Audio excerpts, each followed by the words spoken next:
expecting bitch.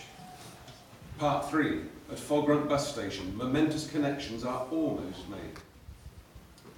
By the gingham cloth of longitude and latitude, Fogrant is a stain to cloudland south, stubborn and involuntary in attitude, a drop of grease from its creator's mouth.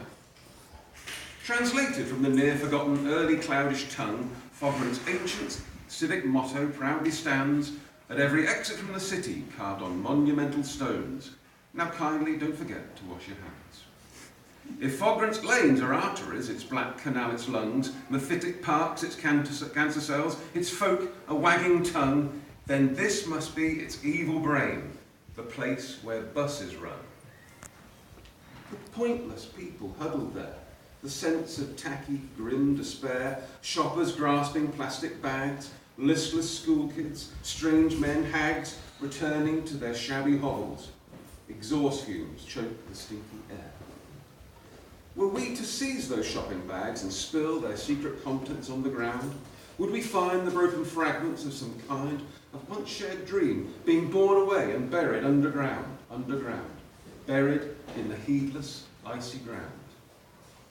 There she sits alone, Kitty Flaps, making her way home, Kitty Flaps, whilst others sit around and chat about fucking this and sodding that. No one's got much time for Kitty Flaps.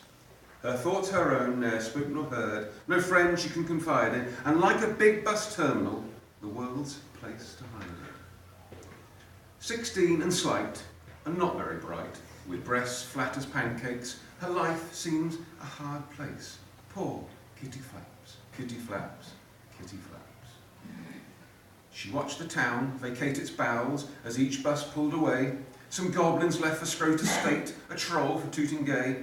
Some single mums with refilled tums, they made their way to seats which carried still fresh carvings from the days when their young teats were being mauled by schoolboys like Baz and Dane, instead of nose-pierced babies called Dak and Brittany Jane.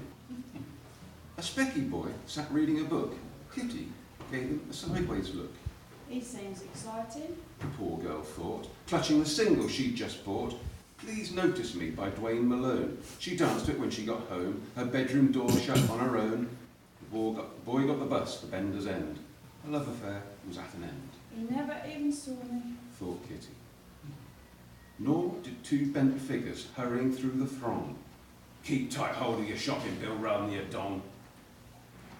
They'd spent a busy afternoon in the Orifice shopping mall, buying those necessities without which life would pall. A pack of used johnnies, old sanitary towels, a third-hand twice-used toilet roll, some cleansing powder for false teeth, some crotchless pants, a funeral wreath, a rubber vagina, just like the real thing, a bag of buns and ball of string, some phallus-shaped shakers for salt and pepper, action transfers depicting a colony of lepers. There's one last chore we have to do for Wizard Day. Remember who asked us to go and get that thing of such importance to the king? It's with the old apothecary, Fleabag Barry. Fleabag dwelt down Earwax Lane, in Fogrant's Wise Man Quarter. They passed 3 fortune tellers' shops, a burnt-out tattoo parlour. It's one of the nicer parts of town, if you don't mind the squalor. Part 4. At the house of the apothecary, Jack and Bill collect a fateful item. At length they entered Fleabag's den, but not a soul there could they spy, till from a parlour door nearby they heard a low, impatient cry of long built-up frustration. Bill, he gazed around the shop, like many a Saturday boy took stock. A human skull, a jar of ears, a file of naughty children's tears, a demijohn of half-chewed dicks, a box of knacks without their nicks, a library on racing form, a tin of stupid people's gorm, 100 pots of spells and ointments dignified by royal appointment. He held a dusty crystal ball with a broken horizontal hold. A single image flickered there, a single thing foretold.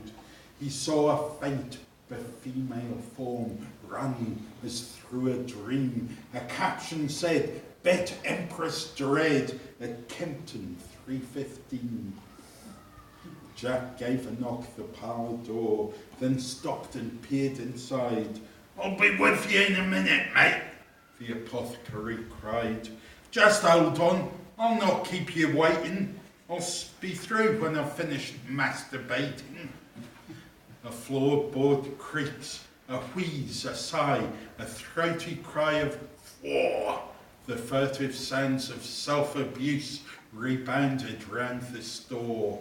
A grunt, a groan, a plop, a plink, a teaspoon knocked into a sink, heavy breathing, muffled words. "I love you more than all those birds." Jack gave a gasp. Fleabag was bent before a map of lowland Brent. Said Jack, "Oi, can't you hurry up? We've got a bus to get." And after 5 more minutes he sighed, "Ain't you finished yet?" The apothecary, his wank now botched, whined, "It's difficult when you're being watched."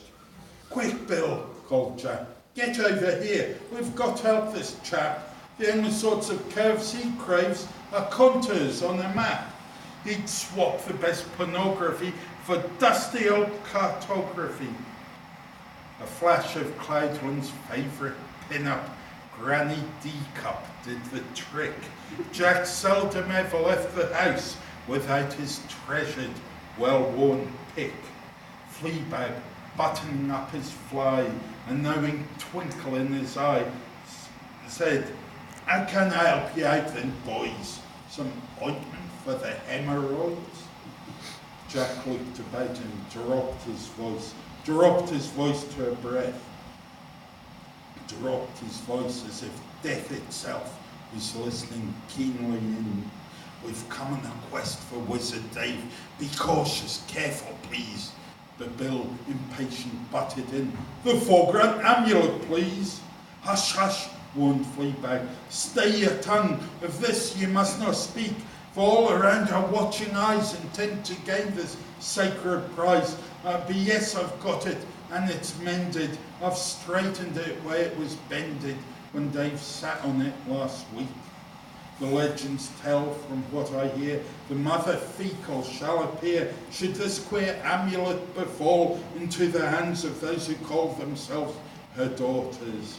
Then lady kind shall gain ascendance, man-made abject independence. I foresee blood and slaughter." "Yeah, well," said Jack. "Yes, well," Jack nodded. "As you say, just gives it, we'll be on our way." He feels a stirring in his grippers. Don't think a girlie shall outwit us. "It's here," said Fleabag, "in this packet. Quietly now, don't make a racket." Goodbyes exchanged, they set off home, and Barry called, "When next you come, please bring me charts of distant isles, a good 9 inches to the mile." After some silence, Bill began, "Oh, wasn't he a lovely man?" Part 5. To Cobblerswood Village in Membershire. Still waiting in Bay G, Kitty sits resignedly.